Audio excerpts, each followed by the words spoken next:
नमस्कार। आज फेरि म अर्को एउटा नयाँ कथा लिएर आएको छु। यो कथा चाहिँ त्यही बाराखरी.com-मा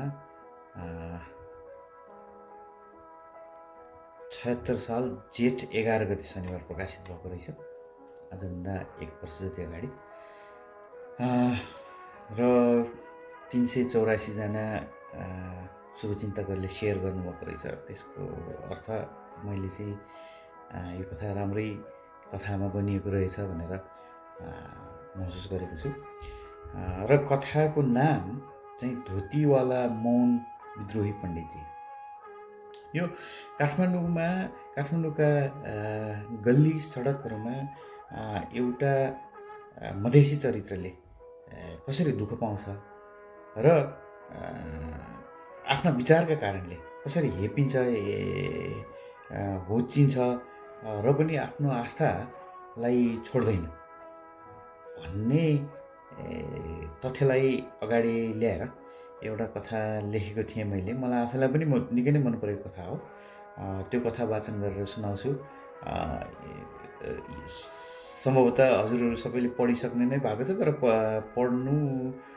आफूले पढ्नु र कथाकारले नै वाचन गर्नुमा केही भिन्नता हुँदो रहेछ भनेर पहिले हजुरहरूबाटै फिडब्याक पाएको कारणले गर्दा मैले यो प्रयास गरेको छु है त। कथाको शीर्षक धोतीवाला मौन विद्रोही पण्डितजी। पारिलो छ यतापट्टि। उहिले ट्रली बस चल्लाको त चल्तीको पाखो हो। यो अति नै व्यस्त ठाउँ हो। लस्करे रामसाको मरी पसल छ, भवानी साहुको खिचडी मिचडी पसल छ, त्योभन्दा पल्ती र दाँत बनाउने डेन्टिस्टको पसल छ। अलि पर बालगिरीमा साइकल पाउने भीमलालको पसल पनि छ। पुरानो पसल हो त्यो। त्यसपछि दिनेशको, लामाको, अब्दुल गफ्फारको यो गाडीको नम्बर प्लेट लेख्ने र लेखाउने पसल पनि छ। थाहा पाउनु भयो नि कि थाहा पाउनु भएन? यो त्रिपुरेश्वरको शालिग, त्रिभुवनको शालिगबाट पूर्व र थापाथली चोकबाट पश्चिमको स्ट्रेचको त्यसको उत्तरपट्टि पाखोको मैले कुरा गर्दैछु हो त्यो त्रिपुरेश्वर। त्यही त्रिपुरेश्वरको त्यही पारिलो पाखापट्टि करिब 3 हात चौडा 9 हात लम्बाइको दुकानमा आफ्नो इलमले जुनी कटाए रामचलितरले। वीर विश्वेश्वर, गणेशमानजी, शैलजा दिदी, खुम्बहादुर दाई आदि नेपालभित्रैबाट लड्नुपर्छ भन्ने निष्कर्षका साथ फर्के 2033मा। रामचलितर 19 वर्षको हुँदा दुर्गानन्द झा बन्न समेत पछि नपर्ने अठोटका साथ पहाड उक्ले 34 वैशाखमा। खै के भन्दा सही हुने हो? नि पहाड उक्ले कि खाल्टोमा जाकिए, एक थोक चाहिँ भए। त्यही पारिलो त्रिपुरेश्वरको पिठ्यौँतिर रङ्गशालाको दक्षिणपट्टि उति बेलाका नामुद डाक्टर, वैद्य, इन्जिनियर, उद्यमी, राजा राणाका दरबारका सरदार, बैदार, सुब्बा आदि इत्यादिका बडे भवनहरू थिए, अझै पनि छन्। त्यस्तै एक अँगालो खनालहरूका घर पनि छन् त्यतै। त्यो 5 भाइ खनालहरूको घर भएको कारणले हुनुपर्छ त्यो ठाउँलाई पञ्चकुटी भनिन्छ। त्यही पञ्चकुटीको कुनै एक भवनमा 34 वैशाख 25 गते आफ्नो कुटुरो बिसाएको रामचलितर उबेला त्यही छिँडीको नेहरू 75 तिर्थे। अहिले 7500 तिर्ने भइसके। छिँडी त्यही नै हो। सोही साल जेठ महिनाको कुनै एक बिहान टोलका खानदानी एकजना बाजेले नयाँ मनुवा देखेर "ओए को होस् त?" भनेर सोधिदिनाले उनको जीवनले कोल्टो फेरेकोमा उनी निश्चिन्त छन्। ती बाजेले यिनलाई त्यसरी सोधिदिनाले काठमाडौँमा इलम गर्ने मौका पाए भन्छु म पनि। "हुजुर को हुनु नि? एक मधेसमा जन्मिएको नेपाली जो छु। सब साथी भाई उता बॉर्डर के पार उस पार गइहालेछ रोजीरोटीको लागि, त हामी भने मातृभूमिको अस्नेहले यहाँ आएछु। 19 वर्षीय नौजवानका कुराले बुढालाई रस पसेछ क्यारे। गरे सतुवा मातृभूमिको सेवा उसै, के छ र तेरो इलम? बुढाको जवाफमा भनेछन्, हजुरले सतुवा त भनेछ, ठिकी हो, लेकिन सातु से बढिया त पान बनाउँछ मालिक, त्यसमा त जरुर इलम छ। टाठा यी रामचलितरले बाजेका पानले काई परेका दाँत हेरेरै यति दनक दिएका हुनुपर्छ। रोजीको खोजीमा अपनाउनु पर्ने एक दिव्य अस्त्र यही नै हो। उनले त्यही अस्त्र चलाए। बुढा खुसी भएछन् क्यारे। ल पख, भोलि ध्वज काई साहबकोमा बिहानै लगिदिउँला, गोरी खालास भनेछन् बाजेले। आजकलको भाषामा भन्ने हो भने जीवनको टर्निङ पोइन्ट भनिने सो बिहानदेखि अर्को बिहानसम्म रामचलितरको सपनामा कामको मधुवाला नाचिरही सुखद भविष्यको शमशाद बेगमले गीत गाइरहे। बिहान 9 बजीतिर आइपुगे बाजे आफ्नो रेली साइकल चढेर र चोकमा उभिएर कौलासे, पण्डित, ओए पण्डित। त्यति ठुलो घरका सबै करिब झ्यालबाट भयभरका बाहुनले मुन्टो निकाले। बुढाले हप्काए, तिमी टपरीहरूलाई डाकेको होइन, त्यो एउटा सतुवा थियो नि, त्यो मधेसतिरको, खोइ कहाँ बस्छ त्यो? झ्याल बाहिर मुन्टेको एउटा मुन्टोले सोध्यो, ए त्यो मधिसे? बुढाले साइकल अडाएर भने, ए मिश्रालाई खोज्नु भएको रहेछ। बल्ल रामचलितर देखा परे। बाख्रा काने फुलबुट्टे सर्ट, पोलिस्टरको आकाशे रङको बेली बटन प्यान्ट र मगो बास्न आउने चमेलीको तेलवाला चिपुचालले कपाल सहित। बाख्रा काने फुलबुट्टे सर्ट, पोलिस्टरको आकाशे रङको बेली बटन प्यान्ट र मगमग बास्न आउने चमेलीको तेलवाला चिपुचालले कपाल सहित रामचलितर देखा परे। तेरीमा बजिया, यो त सिनेमाको हिरो जस्तो पो भएर निस्कियो त, ल हिँड। बुढाले यति भने र पछि लगाए। बुढा साइकल डोर्याउँदै अघि उनी पछि मानव विकार टेकिएला भन्दै होसपूर्वक त्यो गन्धे गल्ली नागेर जब मूल सडकमा पुगे, उही पारिलो त्रिपुरेश्वरको दर्शन मिलेको। गल्लीबाट निस्केर दायाँ मोडिएर 7-8 घर पर फेरि एउटा चोक छिर्ने ठाउँ थियो। अझै होला, त्यही क्या त बेलको, अम्बाको, भोगटेको र पारिजातको बोट भएको चोक, ध्वज काइसाको चोक हो। त्यही चोकमा अलि सियाल पारेर काइसा तमाखु खाँदै थिए। यी दुई अघि पछि गर्दै होचो ढोकाबाट भित्र चोकमा पुगेर काइसाबलाई शिष्टाचार प्रकट गरे। यता बाजेले कुरा बिर्साए, कुरो के मर्जी हुन्छ भने नि काइसाब, यो मधिसे पण्डित यता आएछ, हाम्रै टोलमा खरदार्नी बजाइको छिँडीमा डेरा गरेर बसेको छ, मातृभूमिको सेवा गर्छु भन्छ, त्यो भन्दा पनि पान अच्छा बनाउन जानेको छु भन्छ। कुरो त खै के हो? अस्ति पासा खेल्दा हजुरले एउटा सोतो खाली छ, त्यसलाई बालमा लाउनु पर्यो, कुनै असली पनवारी भेटे त खासा हुन्थ्यो, मर्जी भएकै हो।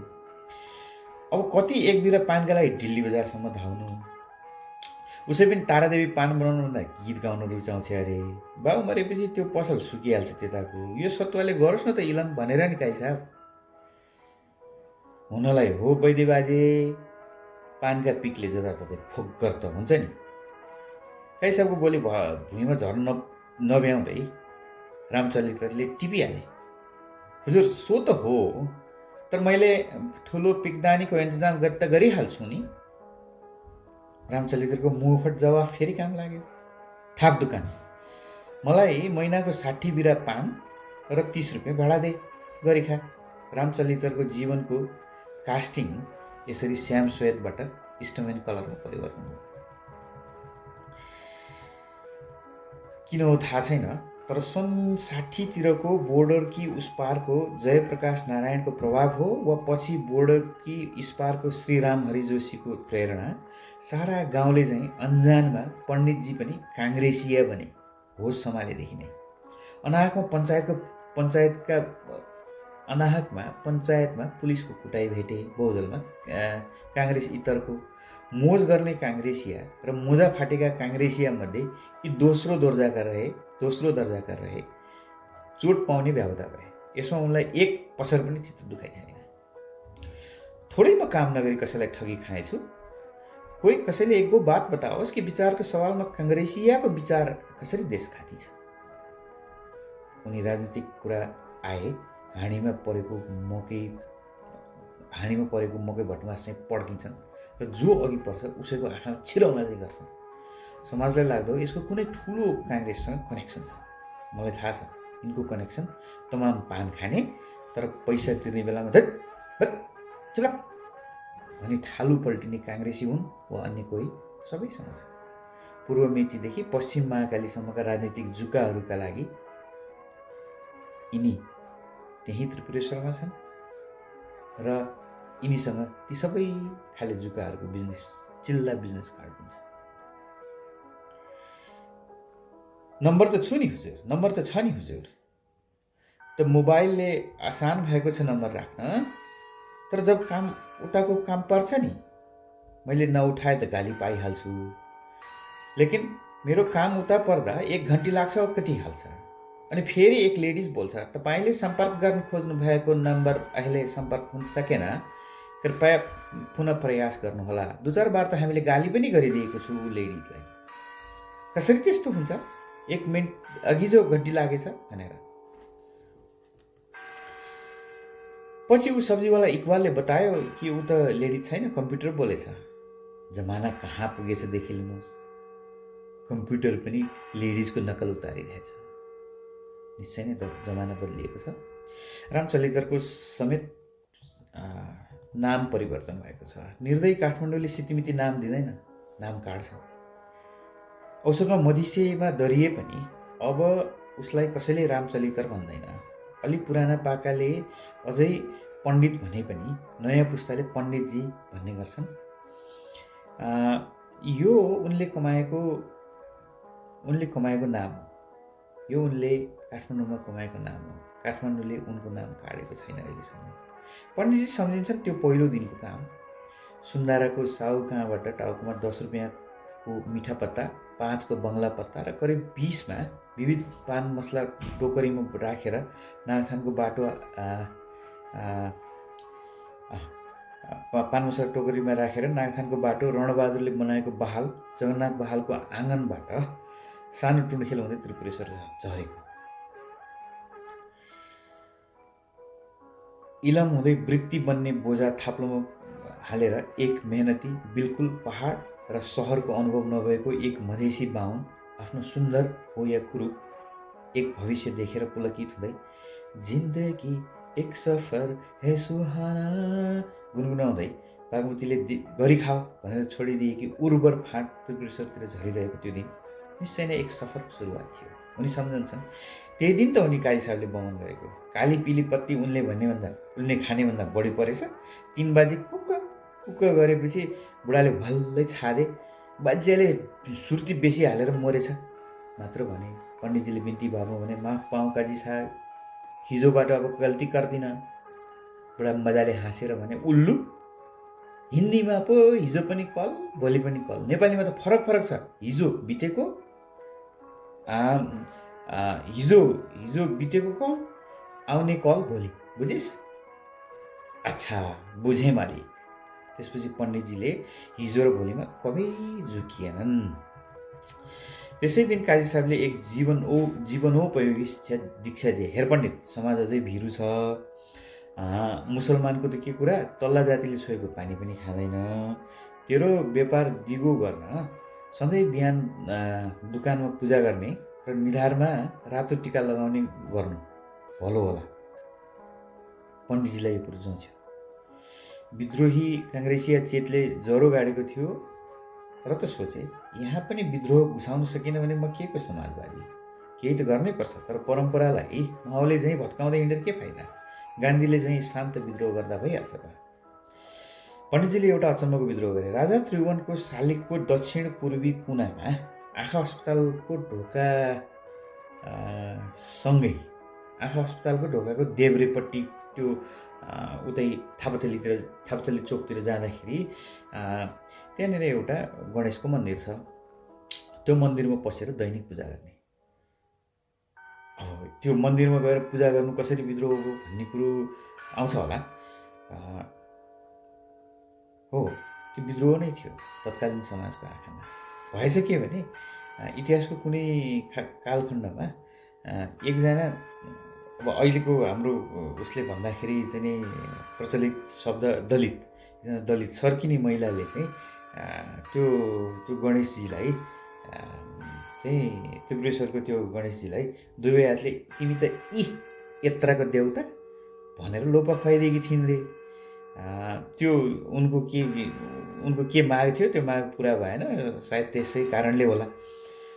तर त्यसले चाहिँ के भयो त भने कथित माथला जातिका, आफूलाई माथला जाति भन्नेहरू त्यो मूर्तिमा ढोग्न त परै जाओस्, मन्दिरभित्रै पनि पस्दैनथे, पस्नै वर्जित थियो। तर यी पण्डित नित्य कालमोचन काट्न नुहाउँथे।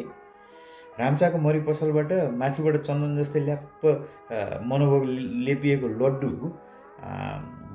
जेरी र एउटा सुन्तले लड्डु लिएर मन्दिर जान्थे, भित्रै पस्थे र 1 घन्टा पूजापाठ गर्थे। उनको कुनै माग थिएन, भगवान्सँग मागेर होइन कसरी लिनुपर्छ भन्ने विचार पो थियो। समाजलाई देखाउन मन्दिर गएर आएको दशी प्रमाण 1 अङ्गुल लामो टिका निधारमा थापेर पसल नामक त्यो सोतोमा आइपुग्थे, खोल्थे। यता निधारको टिकाले दाल रोटीको इन्तजाम, उता आफ्नो विद्रोही चेतको सन्तुष्टि।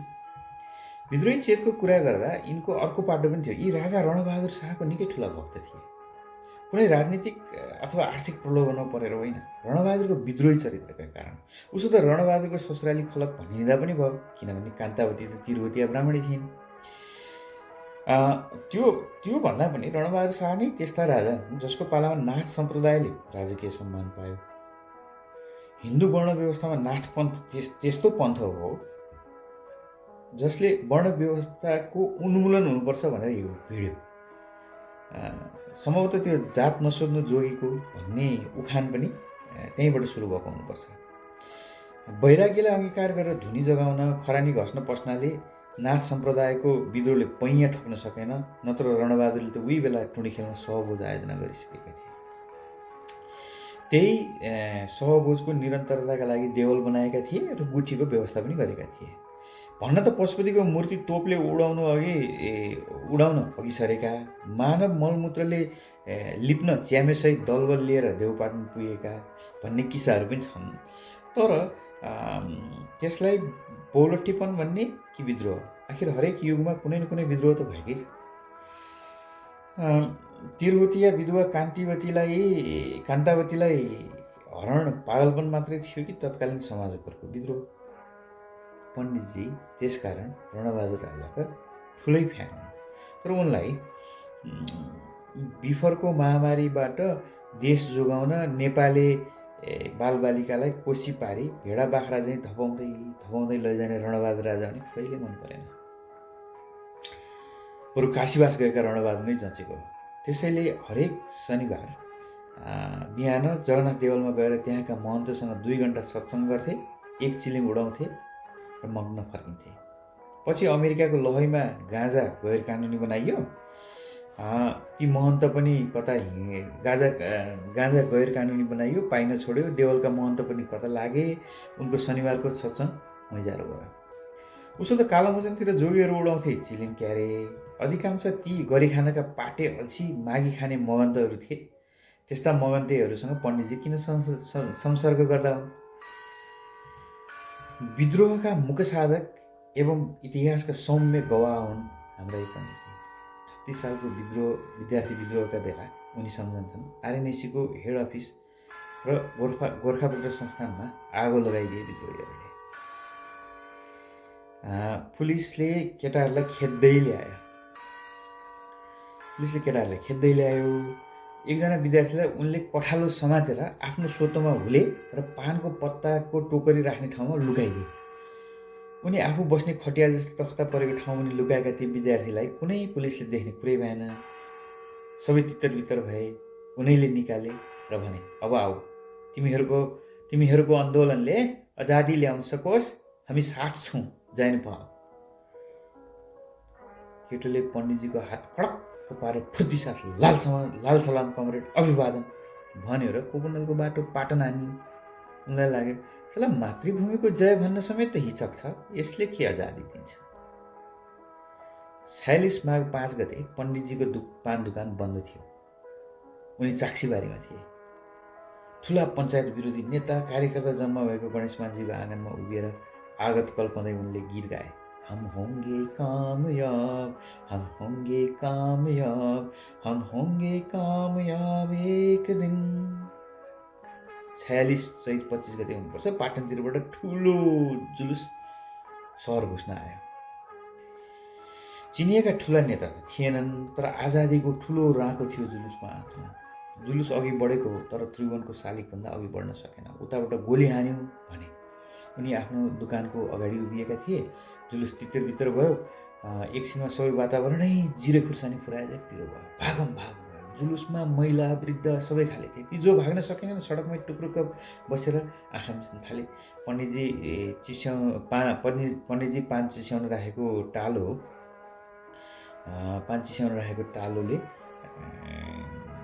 तालो लिएर त्यस्ता पीडितहरू छेउ पुगे। आँसु पुछिदिए र भने, मातृभूमिको सेवा जो गर्नुभएछ, आजादी आउँछ हामी उन्नति गर्नेछौँ। बौद्धल आयो। सबैभन्दा तोड बौद्धलको त उनी पण्डितजीले पो भएका थिए। बौद्धल आएको केही सालपछि त्रिपुरेश्वरको त्यो पारिलो पाखाको व्यापारिक लाइफलाइन ट्रली बस दुब्लाउँदै गयो। सुकिनरास लागे चाहिँ भयो र अन्त्यमा मर्यो। अब त त्यसको अवशेष पनि बाँकी रहेन। जीवन तर गतिशील छ। सडकमा काङ्ग्रेसिया बनेर बाँचेर उनले काङ्ग्रेसका हरेक जितमा खुसी हुनु बाहेक अन्य कुनै फाइदा पनि लिएनन्। कसैले उनलाई दिँदा पनि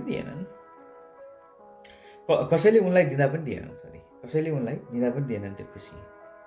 किसुनजीले उनको दुकानको पान नखाएका होइनन्।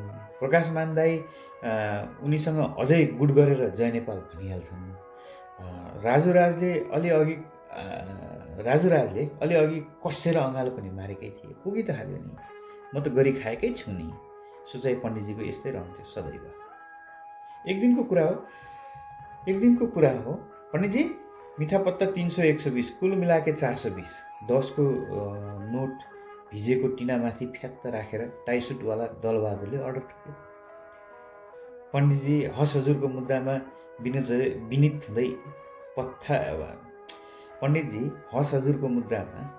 हुँदै पत्तामा कथा लटपटाउन लागे।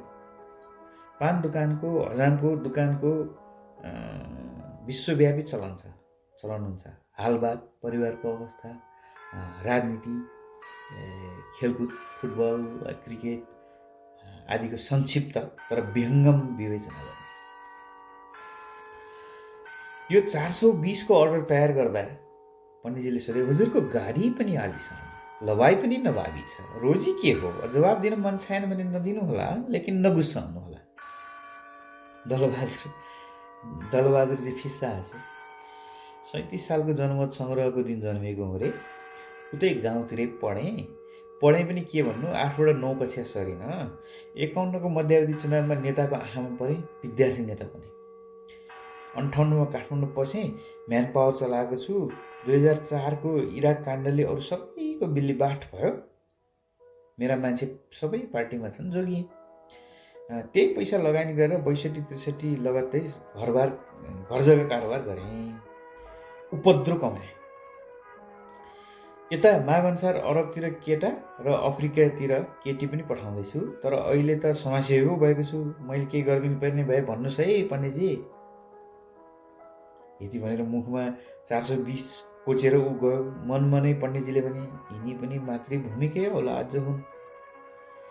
त्यो रात पण्डितजीलाई फिटिक्कै निन्द्रा लागेन। सोचे, सला हामी आएछु 34 को, यी दलबहादुर आएछन् 58 र भन्छन् सब राजनीतिकै कारण मान्छे बनेछु। कसरी मुम्किन छ यो बात? लोचा छ जरुर। निन्द्रा नपरेको झोकमा कोल्टे फेर अतिरिक्त धोती च्यात्यो। मातृभूमिको सेवा गर्दा जमाएको पैसाले किनेको थिएँ त फाटी गयो रे यो साला धोती। यति भनेर कुन्सडको निधाएछ। बिहान कसैले सोधे, गङ्गा स्नान भइगल कि पण्डितजी? जोक गरिनुहुन्छ। अब अचेल कहाँ कालमोचन स्नान, आजकल त काका स्नान जो हुन्छ पानी त आउँदैन। किसुनजीको आशामा बसेको उहाँ पनि गइजानु भएछ। गिर्जाबाबुको के कुरा गर्ने। शेरबहादुर दाई, सुशील दाई, सबका सब दाई मिलेर मलाई कौवा बनाइदिए हुजुर। आफू त एक बकेटले काम चलाउँछु। त्यही पनि गणेश मन्दिरको चक्कर छोडेका छैन यिनले। दैनिकी त उयो को आयो, कसको पानको मार्का के हो, कुन मान्छे कुन पार्टीको रखेल हो, लठ्यात हो, कुन कुन गुटको हो, यी सब हेक्का राख्ने यी सतीसाल जस्ता मुखविद्रोहीले आज दलबहादुरलाई फेरि पट्याए। अनि हजुरको पार्टी चाहिँ कुन हो? जवाफ आयो, म त व्यापारी नि पण्डितजी। व्यापारीको कहाँ पार्टी हुन्छ? पार्टी हुँदैन व्यापारीको। हामी त भाइचारामा विश्वास गर्छौँ। भाइ बन्छौँ, बनाउँछौँ, चारा हाल्छौँ। भाइ बन्छौँ, भाइ बनाउँछौँ, चारा हाल्छौँ। भाइचारामा विश्वास गर्छौँ हामी। हो छोडिदिनुहोस्, भन्नुहोस् मेरो लागि लायक सेवा के छ? आज पण्डितजीले मातृभूमिको सेवावाला आफ्नै अटल विश्वासमाथि विद्रोह गरेर मुख फरे। मेरो भतिजो छ सञ्जीव कुमार मिश्रा, जनकपुरबाट +2 सकेको छ, उसलाई कतार पठाइदिन सक्नुहुन्छ? दलबहादुर बोल्दै हाँस्यो। 5मा काम भइहाल्छ। पण्डितले सोधे, 1000? दलबहादुर फेरि हाँस्यो र हेपाई भावसहित भन्यो, भाइ 1000मा त केटो अचेल काठमाडौँ आउँदैन पण्डितजी। विदेश जाने कुरा गर्नुहुन्छ। लाखको जो गरिदिए पण्डितजीले। आशा छ नि त भाइ भइहाल्को। काठमाडौँमा 34 सालदेखि बसेको मान्छे भन्छ आफूलाई धोती फाटेपछि अर्को किन्न साइत हेराउनु पर्ने छ। मनमुनि गमे पनि। उनले भाइको परिवारको अभिभावकत्व समेत लिएका छन्, गर्व गर्छन्। हो, केटो गयो कतार। बङ्गाली प्रभावले होला जेठु भन्थ्यो। बेला बेलामा फोन गर्थ्यो, काम गाह्रो छ जेठु, लेकिन फतह गर्छु, 10 लाख लिएर आउँछु, नत्र आउन्न। मोदीजी बारात लिएर जनकपुर आउने दिन एक अरबी मान्छेको फोन आयो पण्डितजीको मोबाइलमा।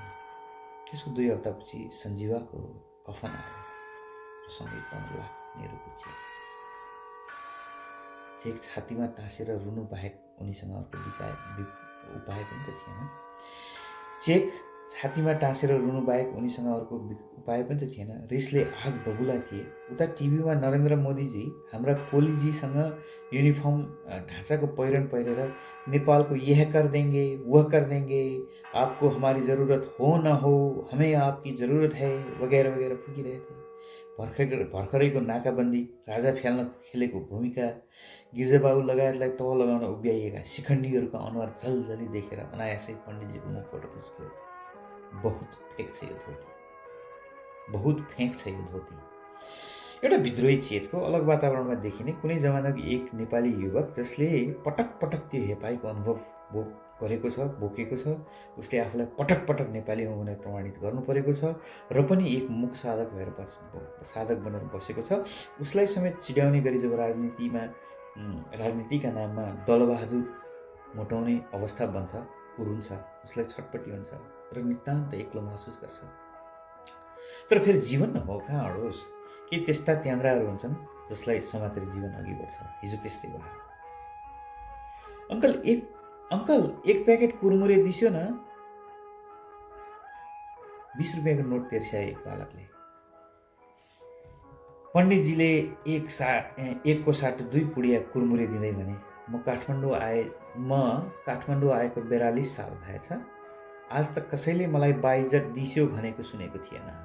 आज तपाईले भन्नुभएछ, बाबु मेरो तरफ से गिफ्ट मानी 2 पुडिया मुफ्त में लैजानुस्। बालक सित्तैमा पाएको कुरमुरे बोकेर बुर्कुसी मार्दै अलग भयो। पण्डितजीका छिप्पिएका गालामा खुसीका